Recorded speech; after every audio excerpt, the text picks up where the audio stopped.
Hi, my name is Andy Panko, the owner of Tenon Financial, and my unexpected hobby is woodworking. Welcome to Unexpected Hobbies of Financial Advisors, the podcast where we interview fellow financial advisors about their pursuits and pastimes beyond their professional persona, some of which may be surprising to their colleagues and clients. We're interested in what makes them tick and how their unexpected hobbies might or might not relate to their everyday lives. Here's our discussion with this week's guest. Welcome to the Unexpected Hobbies of Financial Advisors podcast. Brian Wright here with my trusted sidekick, Joshua Walker. Good morning. We're here to talk about unexpected hobbies. Unexpected hobbies. And we have a good one today. Yes. Yes, we do. And a good guest. Who is it? Andy Panko is the owner of Tenon Financial, a flat-fee retirement planning and investment management firm that's located in New Jersey but operates completely virtually. He's also the owner of Tenon Tax Preparation, a tax return preparation and filing company. He's on the board of advisors for University of Delaware's Financial Planning and Wealth Management Program.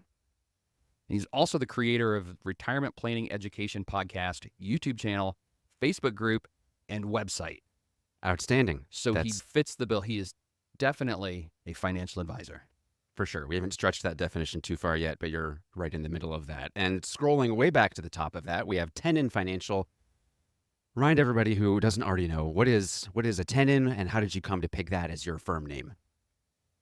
Great tie-in to this episode. And first, thanks for having me. Tenon is a woodworking term, and it is a specific type of joinery to connect two pieces of wood together. It is one that's simple but strong. And if you want to hear me manufacture a cheesy story of why I chose that name, I would say because Tenon is indicative of or synonymous with retirement planning, that it doesn't need to be complicated to be effective and simple is fine and what have you. But in reality, I was just desperate to find a web domain that wasn't already taken and wasn't like 50 characters long and had a bunch of special characters in it. So I had to get creative and coming up with words that I can tack on planning or advisory or whatever that had a website available, and Tenon Financial happened to be available. So I grabbed it and here we are. I guess not everybody has the luxury of just throwing their name in front of planning, like Wright Planning, and calling it a day. Is somebody already out there, Panko Planning, was that not the path you wanted to go down? No, I don't know why. I didn't want to put my name in it. Panko Financial was available. I thought about that, but I don't have a good reason. I just felt like Not that. I did not want to put my name in there. Yeah. Panko Planning kind of sounds like a board game anyway. Like I don't It does. It sort of sounds like Plinko, that Price is Right game with the chip and the there we thing go. in it. There we go. Right. What might have been? Okay, so in my head, I associate tenon with the word mortise. Is that right? Mortise and tenon, or is that something I'm just making up? Excellent observation. Yes, tenon and mortise. Mortise and tenon is the name of the joint. Tenon goes into the mortise. The mortise is the hole that receives the tenon. So yeah, good job. Okay. And how did you get into woodworking? Is it something you grew up with or came to later in life when you realized, hey, I got a project that got to get done. How am I going to do this? Here comes the tenon. So I didn't get full steam into proper woodworking until after college, but as a kid, my father was always very handy and he remodeled our house, which he did by himself. And due to constraints around time and money, it took him, I want to say 14 or 15 years. So as early back as I can remember, our house was always in some form of deconstruction or construction. And my father was always doing things, drywall, plumbing, electrical, whatever, woodwork. And I was always around it and I'd always try to help. And as a little kid, there's only so much, you can add to the process. But I think just being around it and observing and asking him questions. And as I got older and more physically capable of helping, I'd help on projects and just really took a liking to it. And I've always been mechanically inclined, can work well with my hands and build and things and use drills and whatever. So always had an interest and some exposure to it, not woodworking in particular, but just sort of home improvements in general, kind of handyman stuff. And then when I was in college, most people go out on Saturday nights and go party or go to the frat houses or, get raging drunk. I was watching New Yankee Workshop on PBS and Home Time on, I think it was a Learning Channel at the time. And just really, New Yankee Workshop in particular, Norm Abrams with his woodworking tools, making all sorts of things. Something about it just grabbed me, and I would religiously watch every episode. I forget when it came on, but I would block my day off to go watch that, and just really fell in love with like, wow, that's stuff I want to do. Now I was in college, I lived in a dorm a couple years, and then some rat hole house for the next 2 years, And so I didn't really have the time or the money to buy tools and do woodworking, but I was really, really interested. So when I graduated and then eventually got my own apartment, my own house, just started buying tools, started building things, started really small with like a birdhouse, which was a piece of crap. But then, like most hobbies and things, you slowly get bigger and better and you buy more tools and you take on a more challenging task and you learn from mistakes. And ultimately, went from birdhouse to I think I built a basic blanket chest next to some shelves and some other stuff, like all the way up to more recently built full on like 15-foot wide built-in bookcases with benches and outlets and lights and shelves and whatever. Wow. So it's just this big progression. But yeah, it was really college watching New Yankee Workshop that did it for me and got me hooked. Brian, any experience with New Yankee Workshop? No. Okay. No. My family did not do a ton of television growing up, so I missed out on a lot of what, I apparently ought to have learned in the 80s and 90s. But on Friday night at 7 o'clock, the Wall Street Week in Review with Louis Rukeyser at 5 years old, Black Monday. And then the next morning, This Old House, Bob Vila, Norm Abrams, the Yankee Workshop. And my parents are not over the top kind of people. When Bob Vila lost his job, it was a dark day in the Walker household. Like, how could this happen? It was Okay. sad when Steve took over This And Old Steve House. is okay. Yeah, just like on Blue's all right. Clues. The next guy is as fine as the first guy, but he didn't know. You weren't Right. sure. It's not Yeah, the same. not the same. Okay. So then when you were in college, did you have a loft or a deck, any woodworking projects to make the room more livable or No, there really not wasn't something? anything I did while in college. One thing I tried to do woodworking wise was when I was a freshman. I lived in a dorm, co-ed rooms, and there was a central, and in the middle of the floor, there was this sort of common space where we would hang out and whatever. And there were some chairs, like wooden chairs that were upholstered or sort of benches. And one night, some of the people on the floor got really rowdy and broke, I don't know how, but they broke these chairs. These things were built like tanks, but nonetheless, they broke it. And so we got an assessment, like all of our families got letters saying, hey, there was excessive damage to the common areas. You all have to pay whatever it was, $200 or something. Like an HOA, yeah. Exactly. And so I tried to fix it. Now, I was a freshman in a dorm, so I didn't really have tools at the time, but I went to the local hardware store. I bought, I think, a small drill, a hammer, and some nails to try to nail back together this wooden furniture. And it went back together. It wasn't quite as sturdy as it should have been, but I quasi fixed it. Nonetheless, didn't help. Our parents still had to pay the assessment because my repair job wasn't, deemed appropriate or acceptable by the school. But that was sort of my first sort of college woodworking task. And then when we got the house, lived off campus, junior, senior year, there's some, I don't know, minor stuff. I think the door was broken or something, and I fixed that. But I started building some small things at home during like summer and winter break. I built this little CD stand out of some basic plywood, and it was all boxy, square, right angles, pretty straightforward. It was all right. But like I said before, you start really small, then you look back, it's like, man, that was janky. But every project you do, you get a little better with. Yeah. And then it wasn't, again, full steam until after out of college, got my own living space, got a job, started getting some money. Then I really went down the rabbit hole of buying tools and building all sorts of stuff. Did you ever think about doing anything like this professionally, or were you on the financial services track from matriculation onward? Um, Interesting question. So when I was in college and high school, no, I never had plans or intentions of being in a trade or woodworking. Initially the first time I ever said this is really what I want to do. Not when I was like 5. Everyone at 5 wants to be an astronaut or whatever. When I was in high school, I said I want to be a physics or a calculus teacher. And so I got to college, took a physics class. Like, oh, nope, that's enough. Like high school level physics was plenty for me. I don't want to go beyond that. So transitioned to finance and just really fell in love with it. And, from that point forward, knew that's what I wanted to do. And I graduated school in 2000. And then after working 7 years, my wife was pregnant with our first child, which was planned. But I sort of had this epiphany, like, I don't think I'm in love with finance. And I wasn't doing planning at the time. I was doing corporate, institutional 9 to 5, slaving away at a desk type finance. And I was like, you know what? I don't know that I want this to be the rest of my life. And I always thought if I didn't work in finance, maybe I would entertain the idea of doing some sort of trade. So I had this crazy idea that before our child is born and I need to get serious about financial obligations and stuff, let me try to start a home improvement business. And the employer I was at the time was cool enough to let me leave and come back 3 days a week as a consultant as opposed to an employee. Huh. So I still kept my foot in the door. I was still making some money, but my plan was 3 days a week I'd work for them as a consultant, doing the job, same job I was doing. The other 2 days a week, I'd go try to fix people's houses.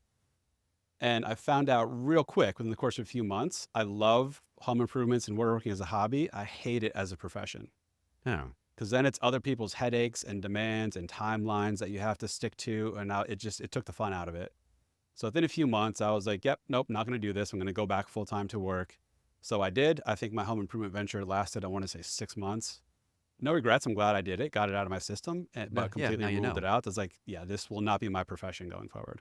You've been in this for a long time, so you've had the chance to learn a lot of lessons and learn your way around the trade aspect of it. Are there any lessons from that field that transferred over in a useful way to either the corporate world or then now in the advisory world? Sort of. I just got some new lights for my camera here on my desk, and I had to run wires underneath. And just this morning, I was screwing in wire holders, so that helped. But no, more seriously, not directly. I mean, they're sort of polar opposite professions, but I can say that woodworking or any sort of thing where you're building and designing and making, with your hands and your mind, it teaches you creativity and problem solving and following order of operations to build or make something. So, I guess you can tie that into any profession, specifically advising and planning, and you have to be creative and coming up with stuff. And it's rewarding to design or think of something like a financial plan in your head, build it, present it, see the feedback. Hopefully people are like, oh, that's so cool. Same thing with like building something out of wood. So yeah, loosely, I guess you can say some things translate over, but for the most part, no, it is, really different skill sets and profession, obviously. Is this something that you do solitary, or do you have helpers, friends, spouse that Huh. is part of this adventure? It's really solitary. I mean, at times I've done things where I needed some help, so my kids or my wife or my whoever will help me carry or hold something. But I'm sort of a control freak and a bit anal when it comes to this whole process, and I'm aware that's a flaw of mine, but no, generally speaking, I don't like or want help unless it's just sort of like physical grunt work, like, hey, I need to go get whatever, a dozen pieces of plywood at Home Depot. Can you come help me load it and get it in the truck? And then otherwise, like the rest of the process, the building, the designing, the actual using the tools, I don't do. Now, I don't want to be completely that guy. So, like with my kids, I did try to expose them. They're now 14 and 16. I did try to expose them to little projects. My older daughter, really not interested at all. She's very artistic in dance and drawing and painting, but like woodworking and that type of thing, seems to have no interest. My younger daughter is somewhat interested, and I built with her like a little gumball machine. I think we built a little birdhouse at one point, but those are more projects for the sake of like me doing something with my daughter, trying to have this sort of common bond moment. But no, when it comes time to like really doing projects like installing cabinets or building the shed I built, it's like no, I want to do it all myself, for better or worse. You made a point of following your father around and learning from him assertively, and if you can't force it on your kids if they're not wildly interested. Did you have siblings that, or were you an only child? If you had siblings, did they get as interested as you did or not? I do have one sibling, a brother who's almost 4 years older, and he and I are just completely different in almost every sense of how one could be different. And so growing up, no, he and I were around the same things and our father building and fixing, but he never really latched on. He's not as mechanically inclined. He never really had as much like innate interest in this as I did. He definitely helped, and he's bigger. Not only is he older, but he's physically bigger. My father and brother are both 6'2". I'm 5'9". I don't know what happened to me, but so he was more helping like buggy lug heavy materials and stuff. My father needed help, and he would help on small things, but it was really me who kind of really gravitated to it more, and was more, as I got older, more helpful with the actual doing of like the technical work, not just helping move material. Thinking back over the 20 years or plus that you've been doing this, are there any special memories that you have that you especially treasure, or does it come in the form of the items? I did this, I built this, I crafted this. It's mainly that, the latter, the sort of, I mean, it's very functional. We need whatever, like you can't really see it, but this printer behind me, there's this little weird unused space that where my desk ends, and I didn't want to put the printer on the floor, and I didn't want to just slap it on my desk. So like I built this little thing, and I designed it so that the printer would sit on it and the top of the printer would be roughly desk height. So, I mean, that was like a built out a function. I wouldn't have been able to find something, at least not without a lot of time and researching on whatever IKEA or what have you. So I just built it. So stuff like that is good. There's a lot of function to it. But what I really enjoy is the sense of feeling like I made something productive, and it's fulfilling to dream up a concept out of nothing, start to sketch it out, see it come together as you build it, and then for it to be done, it's like, wow, this is exactly what I wanted, and it's a very satisfying thing. So in general, that's what good has come out of this hobby.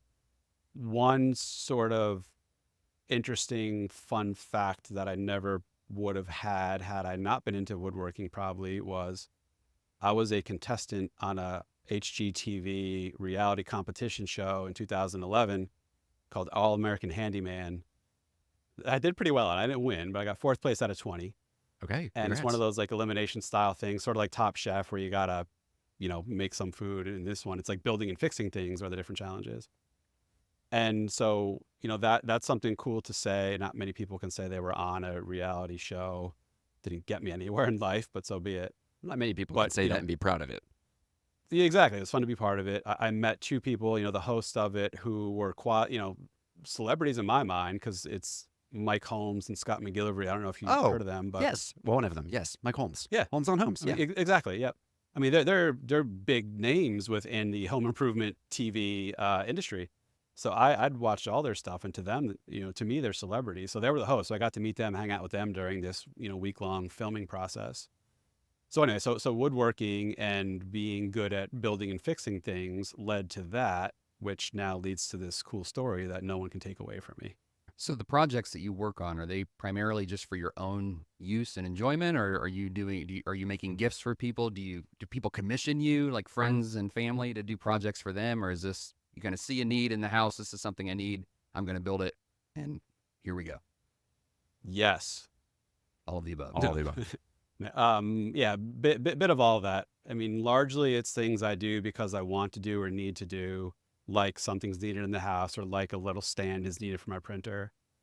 I have built things as gifts. Most recently, last Christmas, I built for all parents and in-laws and aunts and uncles these like cutting board, charcuterie board things. Nothing too fancy, just some basic wood, but like nice, kind of exotic hardwoods, and put some handles on it.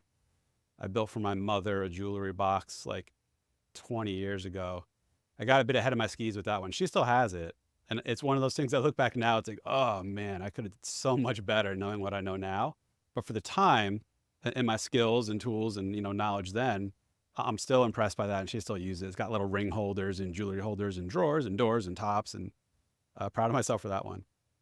I have done some things for friends, a few of which have been commissioned. I did make a website for my hobby that I'm not opposed. And it says right on there, like, I don't seek out commissioned work to do, but if someone has something and it's reasonable to do, meaning it's small enough to build and ship, or they live nearby, or I have the time and energy to want to take it on, I'm happy to consider it.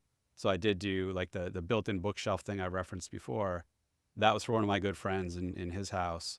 And I don't remember the exact dimensions, but it was probably 12, 15 feet wide. It was 4 or 5 banks of, the tops were open shelves, the bottoms were cabinets. There was a window right in the middle of it, so I built like a window bench sheet that lifted up. There was lights overhead as well. So that was a commissioned one. I mean, I didn't even break even. He's a good friend, so I basically just charged enough to cover materials, and I think maybe I threw in $100, but even then I underpriced materials, so I still ended up in the hole, I think. But I don't think I've done anything else. So I did a few other small commission things. I built a little desk. I built this little like custom coat rack that someone wanted to put on their wall that needed to be certain dimensions that he couldn't find at IKEA or Home Depot or whatever. It's a little bit of everything. If it's something what's nice about it is I don't have to do this for money. I can always say no to anyone except, my wife or my parents if they need something built. So it does stay a hobby. Again, that built-in I did, there was an element of like, I sort of stopped enjoying it halfway through because, again, it was someone else's timeline and goals and Like when you whatever. tried to make a So career out of it. Yeah. yeah, exactly. No one has to do Third-party it for money. pressure. You put some pressure on it. It's like, this better actually be good. Not to say if someone wasn't paying me, I'd make a piece of turd and grind it out. But like when there's money behind it, you sort of feel like, okay, this is a job. I need to make sure this is really good. And a And that friendship that you want to stress, maintain. Yeah. yeah, yeah. So yes to all those things you asked. Do you always have a project in the works? And when one is finished, are you already thinking, or before the one's finished, are you already thinking about what you're going to do next? Or does it ebb and flow? Like sometimes you take a little break because, oh, I've done enough woodworking for a while. I'm going to exhale. More the latter. There was a time, I don't want to say I lost interest in it, but if something needs to be built, I'll definitely build it. But there's not currently anything in the hopper. The last things I built were the cutting boards I talked about. So that would have been the end of last year. So 7, 8 months ago. I do for my daughter's dance school. I'm the prop dad, so I design and build the props for them. The props they use, the dances they do, typically they run for 2 years. So now this is the end of the second year. So there might be some prop building in my future in the next handful of months. But there's nothing currently pending that I can think of. Sometimes I'll go out in my garage, which is the workshop, and just sort of, mess around and make a little something stupid just for the sake of using my tools in my hands. But it's not like there's this constant flow of things to be built. No. In the dance world, is that like the sets? If somebody's going to stage the Nutcracker or whatever, they need to have a palace drop behind them. Is that what you're talking about? Because I know nothing about the world of dance. Right. Yes and no, not that elaborate. So the dances like this one, for example, that they're using, they're doing a Moulin Rouge themed dance, and all like 70 kids in the dance. It's a competition dance team. So they travel around and do competition. So I also am responsible for getting the U-Haul trailer, packing the stuff up, bringing it, unloading it, whatever. So this particular one, it's I basically built this little stage you put on the stage. It is 16 feet long, 4 feet deep, and like 4 feet high. So there's steps going up the front, steps going up the sides. There's some lights in it. There's railings and stuff. So that was pretty big to build. And what was cool about that was I'm confined by what's going to fit in a U-Haul trailer. Yeah. So like the process is interesting. The dance teachers, the studio owner will dream up these like grandiose things they want with like 2 stories and waterfalls and God knows what. And I'm like, no, like the studio Directors. doesn't fit it, first of all. So you're not going to be able to use it and practice on it. But it needs to all fit in a 6x12 U-Haul trailer. So as they think stuff up, I go back and forth with them and kind of bring them to reality of what's doable, what's not. And I also have to plan into the build and design, how's this going to come apart? How's this going to stack like Jenga within this relatively small U-Haul trailer? Because it needs to transport as well. So You need to be able to lift it too. Like you have to be sensitive to how heavy it is. exactly. And some of the stuff you do need multiple people. Like I can't move all these props by myself, especially this one. I broke it down into manageable pieces, but most pieces still require 2 people to carry it. I've only built a few things in my life, and when I've constructed them, it's been for a purpose. Like, hey, there's this thing we need in the house that has to happen, and I build them so they never ever come apart. Like I built them. My wife, she treadmills each morning, and she has got now a shelf on her treadmill where she can have her computer and her magazines, and that is like integrated around the treadmill, and it is never Cool. coming apart. I don't know what we're Right. going to do when we replace the treadmill because it's going to be a problem. You're in the marching band world. Do they have props that like? So there's a prop dad for the Fisher's Absolutely. marching Oh, band. dads. It is an army of dads. Army of dads. Yes. Wow. It's, Okay. And so I know firsthand that weight is very much, not only do you have to get it to fit, but who's going to be moving this thing? How many people do you need? It's a Yeah. whole ensemble for Is sure. there a liability issue for having kids on these contraptions that you're assembling? Oh, I assume so. I never really thought about Probably. it. Now you got me scared. It's Thanks. liability in everything we do. No. So, I mean, I assume there is. The dance school has liability insurance. Kids have gotten hurt. You do dancing, tumbling, whatever. Yeah. So I don't know if the studio's insurance ports over to what happens when there's like damage on stage at a competition. I know the organizations that run the competitions wherever they're at, they have to have their own insurance for the event. But if it's interesting hypothetical. If it's purely the fault of the dummy that built the prop because the prop collapsed, I don't know who covers that or if it's Right. on me. some Let's some hope it kids doesn't happen. some kids doing the worm and gets a splinter. Like who's liable for that, right? Right? Plan- Yeah. Yeah. Planner's going to I'll plan. claim it's not me. Yeah. As like this stage wasn't made to do the worm on, so it's your own fault, kid. This is yeah. Have you been able to introduce or talk about with any of your clients, colleagues, or in the professional world, gotten anybody interested in the world of woodworking, or is that something that, or any client gifts that, hey, I made this thing for you because you're one of my favorite clients? Is that, are there a crossover between the two worlds? Not yet. There's not. I did try to use the woodworking angle as a business development opportunity once, and it fell horrendously flat. We can touch on that in a moment. It cost me a few $1,000 and got nowhere. But no, with clients, I mean, I don't bring it up. I think it's on my company's website, the little about us. There's like a fun fact at the bottom. I'm pretty sure it says something about woodworking, but no one's really asked. I think a couple clients read that and asked me about it, but I try not to make the relationship like, oh, this is what I do. Like, do you care? Um, That's what this podcast is for, right? You Yeah, just come on the sure. podcast, you have one video, you can point to that and say, see, I do right. something interesting, and then back to financial planning.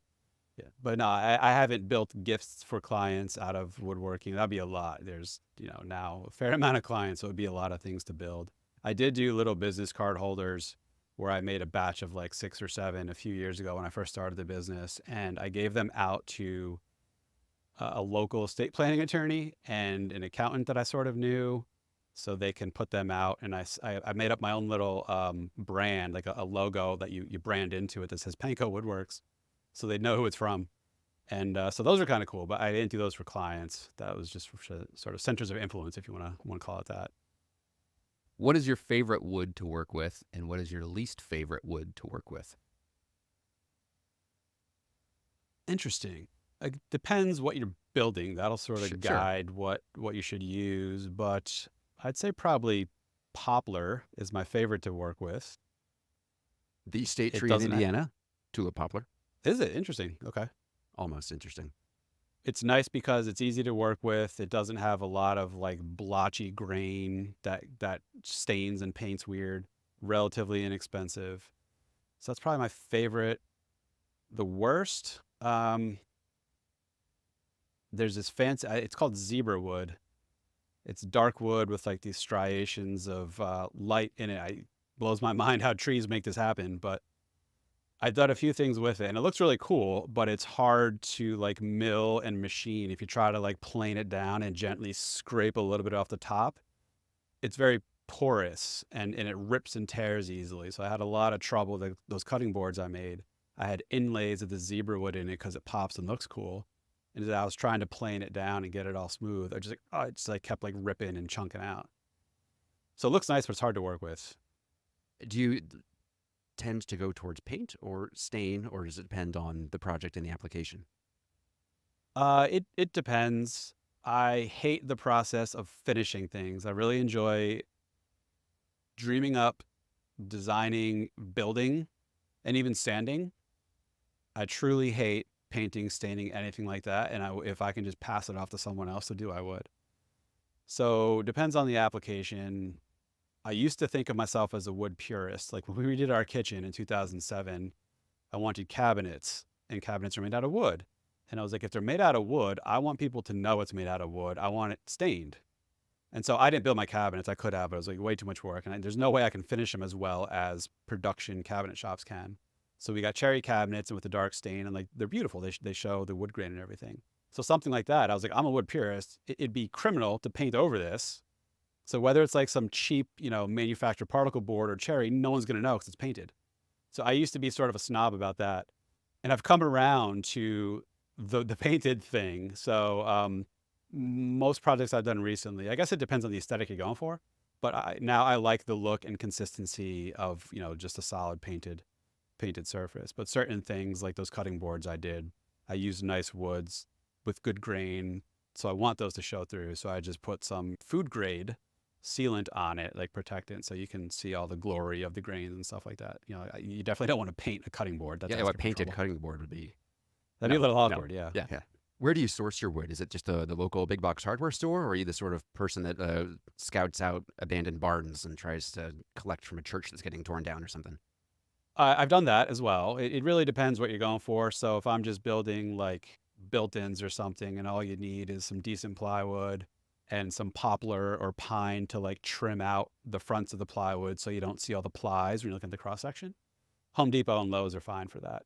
But for if you want any wood other than basic plywood, pine, oak, or poplar, you have to go to like a legit wood store. And there's one, thankfully, not too far from me, about 15 minutes away, and they have everything, like woods I've never heard of from countries I've never heard of, where when you cut it, like the dust is so toxic, you'll probably be dead in a week. But so I've built nicer things with like walnut or mahogany or that zebra wood I was talking about that I got from this little, I don't know what you call them, wood purveyor, I guess is what they are. Looking back into your younger self coming out of college and having your apartment and a home and getting into this, what words of wisdom or words of warning would you give to yourself now that you know what you know and this has become sort of a lifelong pursuit? But I think in general, having a hobby is good, regardless what your profession is, regardless what you do for financial sustenance. Like you need some sort of creative outlet, or I think most people do at least. So for me, it's building and making things with my hands, even like Legos. You know, I enjoy doing Legos or making things out of wood. So different people need different outlets. Whatever your hobby is, sometimes it'll find you. Sometimes you have to sort of shop around and try out different things and see what you seem to click with. Particularly with woodworking, it is a lifelong thing. So people who start, you may start like I did, like, oh, let me build a birdhouse. You know, you build something out of necessity and function, and it's going to be basic. It's probably going to be cringeworthy when you look back on it, but you will get better the more you do, the more you read, the more you watch. One word of caution is there's a lot of shiny object tools that the industry will try to sell you. And some things are absolute necessities, like you need a drill, you need a hammer, you need screwdrivers, you need whatever. But you go to a woodworking show or like you start getting some tool catalogs and oh man, the rabbit hole of money you can throw away on stuff you probably don't need or upgrading tools you already have. Be careful with that.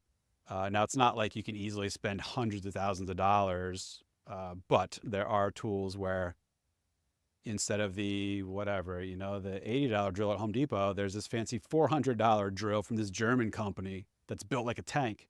You probably don't need that, you know, until you have the funds to do it and view it more as a luxury, not a necessity.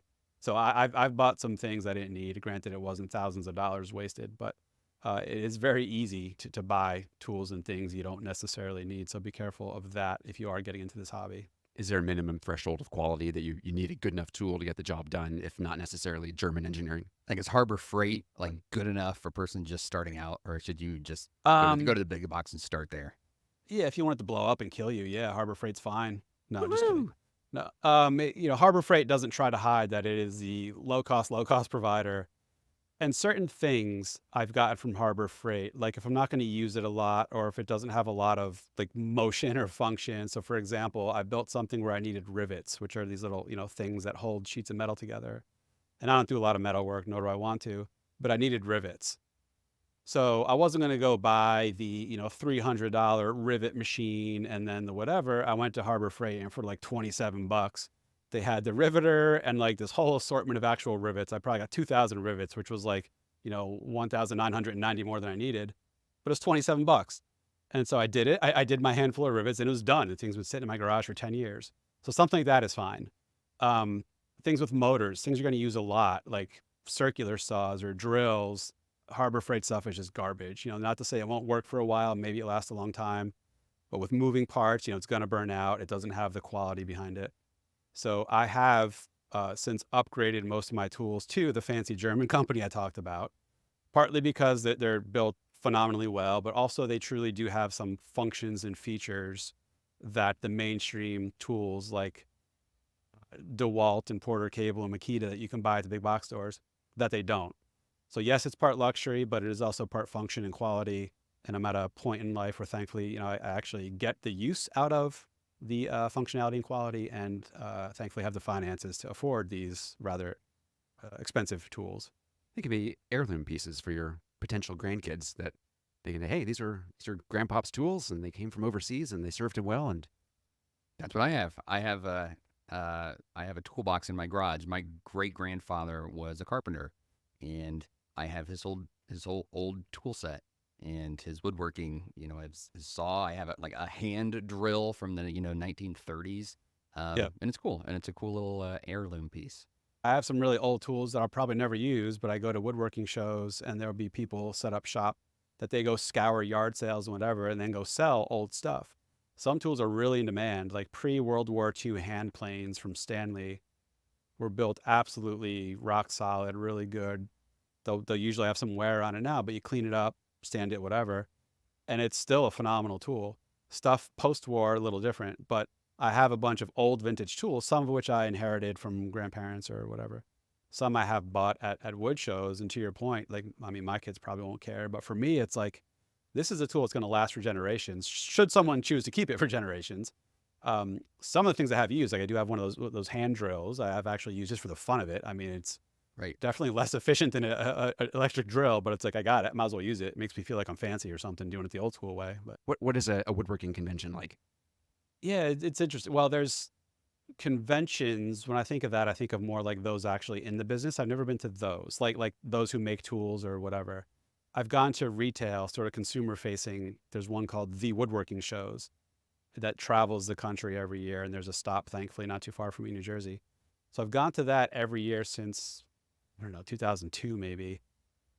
And it's interesting to see how it's sort of undeveloped over time. They used to be really big. Yes, all the major tool makers were there. Again, the DeWalt, Porter Cable, Makita selling their whole line of tools. There'd be local woodworking guilds. There'd be sort of specialty tool makers that would sell whatever jigs to help make dovetails for drawers. And these things were massive in the number of vendors that were there. I guess with Amazon and the internet at large just sort of taking over, and you can't really beat the pricing of getting things online, the shows have sadly gotten smaller and smaller and smaller with the vendors that go. Huh. So the most recent one was this past February. I went, and it was sad. I don't think I'm going to go back. It was mostly just people selling random garbage they picked up at yard sales or whatever. There were some sort of specialty tool makers, but like the big names stopped going. I think they just found it's not worth the budget to send people to travel to set up all this stuff and ship it. Everyone's buying stuff online anyway. So that's what they're like for the consumer facing ones. And the funny story before was when I started my business in late 2019, so November 2019 actually was when I launched my advisory firm. And Tenon Financial is already the name. And I figured no one in the world except woodworkers are going to understand or appreciate what tenon means. People think it's tenon and ask me what that is, which I'm not surprised by. But like any new advisory business owner, the biggest struggle is trying to figure out, how am I going to get clients? Where are they going to be? How am I going to get in front of them, et cetera? And so I was doing the typical things of writing articles and making posts on social media, and I had a newsletter, and I was taking centers of influence out to lunch, and I did a library seminar or a few of those. But I had this idea. I was like, I've gone to this woodworking show every year for the last 20 years. There's never once been a financial advisory firm. None of the wirehouses, the big name brands, whatever. I'm like, if I go, big banner that says Tenon Financial, and I set up some cool sort of display or something, I'm like, every single person there is going to know what it means. Like, oh, cool, Tenon. Like, we got this common affinity. They're all going to come up to me, talk to me, want to know what I do. And so all in about $3,000, I bought a table at the woodworking show in March 2020. Oh, It was March 6th or 7th. So it was a week before the world shut down. The pandemic was already sort of brewing. out there, yeah. So the crowd was kind of light, but I'm not going to blame it on that. I mean, the whole thing was just a flop. So I did have nice setup. I had a table. I brought my laptop and a monitor. I was showing e-money, and I had like sample scenarios of, hey, could you afford this $10,000 table saw? Look what it does to your Monte Carlo. And oh man, probably 3 people actually talked to me that whole weekend. I gave out, I think, 1 business card, and just a tremendous flop. But I knew it would be risky. My wife told me ahead of time, this is a dumb idea. I'm like, you know what? It probably is. Chances of this working are slim, but if it does, it's going to be a stroke of genius. Well, it wasn't. It was completely dumb. I don't regret it. It was interesting. I can't work a room. I can't sell in the traditional sense. So I'm not surprised that was a huge flop for me. But point is, I thought I was being slick with Tenon Financial and a woodworking term, and I thought everyone at that show would love it. They didn't care. It makes a lot of sense because as a group, it's people with time and discretionary funds. So it seems like it wasn't a totally crazy idea, even if it, I think it's brilliant. yeah. I think you need to Thank revisit you. it. Thank you. I think you tell, need to tell my wife that. I think you need to revisit it. And it's a much more sensible name than Dado and Rabbit. Like that it makes sense. But Right. Yeah, it wouldn't. And I figured most people at woodworking shows are usually over 50. And knowing that my focus I wanted to be was working with retirees, I was like, this is absolute brilliance. And I thought I'd have a really big leg up over like if one of the big national household name wirehouses set up a table there. No one's going to talk to them. Their guard will be up. They're automatically defensive against it. I thought Tenon Financial, hey, we're blood. Like I'm a woodworker, right? I'm We're one of cool. you. Exactly. It did not go over that way though. Oh. If somebody was interested in being handy and useful and didn't grow up in it with parents, what would be the go-to places to start learning about this as a hobby or a pursuit? If it's specifically woodworking they want to do, I would still say go back and find New Yankee Workshop episodes. There's, I don't know, 10 years worth of episodes, give or take. I don't even know where you find them. I'm sure PBS sells them. You can probably buy the whole series. But go somehow find those. Just start from the beginning and just watch the amount of stuff you'll soak up about what different tools do, what different techniques there are to cut or join wood, and how to do it and things to watch out for. So that's probably the first source. YouTube, obviously, like you can find anything you want to learn on YouTube, more or less. So I don't know of any places in particular, but I'm sure there's got to be a lot of good stuff on YouTube. Even books. I mean, I read a lot of books. Like Black and Decker had this whole series of books, one about electrical work, one about plumbing, a couple about woodworking. So like I went through those and picked some stuff up from there. See if there's local woodworking guilds or clubs somewhere around you. Depending where you are, there might be. And so just being around other people who do it and are experienced in it and can teach you, I think there's a lot to be learned firsthand by working with someone and just seeing what they do, asking them questions, picking up tidbits that way. And the woodworking shows that I mentioned, I'm not affiliated with them. This isn't a pitch, but that's the one sort of retail focused show I'm aware of. As the amount of vendors has sort of dwindled, it's gotten sort of backfilled by more sort of shops and like classes, if you will, for how to build cabinets or how to like do wood turning to make like baseball bats or whatever. So you can learn a lot from going there. So I think the website is thewoodworkingshows.com. Just check their schedule. If they happen to be somewhere around you, it'd be worth going there and looking at tools and, learning some techniques and whatever. And speaking of websites, you mentioned you had one devoted to your craft in particular. If somebody was interested in learning more about you as a hobbyist or as a professional, where are the places that they can get more of Andy Panko online? Sure. So the hobby would be pankowoodworks.com. It's real cheesy and bare bones and almost embarrassingly basic of a website, but it's got a little tidbit about me and my background as it relates to woodworking.